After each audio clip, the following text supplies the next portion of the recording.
May panibagong batch ng mga pinakakasuhan ng DPWH at ICI. Ngayon naman mga kongresistang kontratista. Live mula sa Quezon City, nangunguna sa balita si JC Cosico. JC, sino-sino mga pinakakasuhan sa Ombudsman? Jiggy, kabilang nga doon sa 8 na contractors. Itong sina dating Ako Bicol Party List Congressman Zaldico, CWS Party List Congressman Edwin Garzola, Uswag Ilonggo Party List Congressman James Ang Jr., Pusong Pinay Party List Congressman Journey Nisay, Bulacan Congressman Agustina Pancho, Cagayan 3rd District Congressman Joseph Lara, Surigao del Norte Congressman Francisco Matugas, at Tarlac 3rd District Congressman Noel Rivera. Kabilang nga po doon sa mga nirecommend na kaso po sa kanila, itong mga kasong plunder, graft, bribery, gayon din po itong conflict of interest at paglabag nga po sa Government Procurement Act.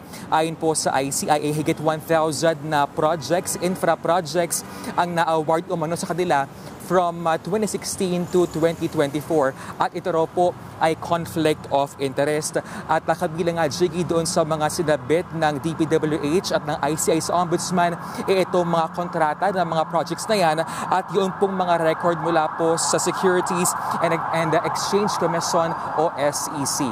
Narito po ang pahayag ng DPWH at ng ICI. Members of Congress are barred from having a financial interest directly or indirectly in any government contract, franchise, or special privilege during their term of office.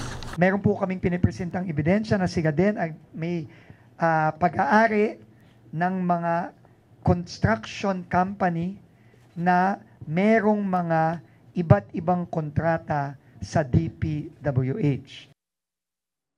At JC, bukod sa 8 na yan, meron pa bang ibang mga contractors silang iniimbestigahan?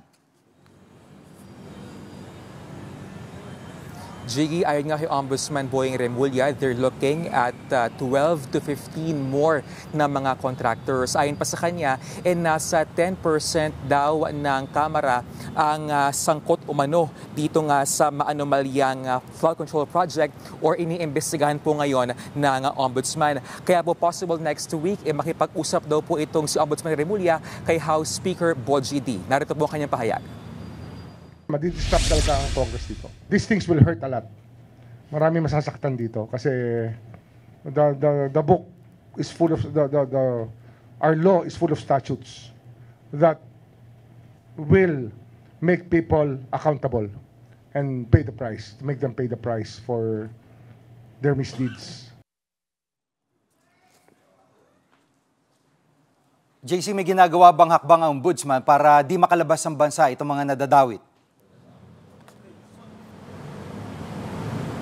Jiggy, nag-request na nga itong Ombudsman sa Bureau of Immigration na maglabas po nitong Foreign Travel Restriction Order against 77 na mga individual na kanila pong iniimbestigahan ngayon kaugnay po dito sa flood control scandal para hindi nga sila makalabas ng bansa. Kung sino-sino po ang mga yan, hindi po pinangalanan po ni Remulla, pero kabilang po dyan ng ilang mga kongresista, senador at contractor, gayon din po ang mga pribadong individual.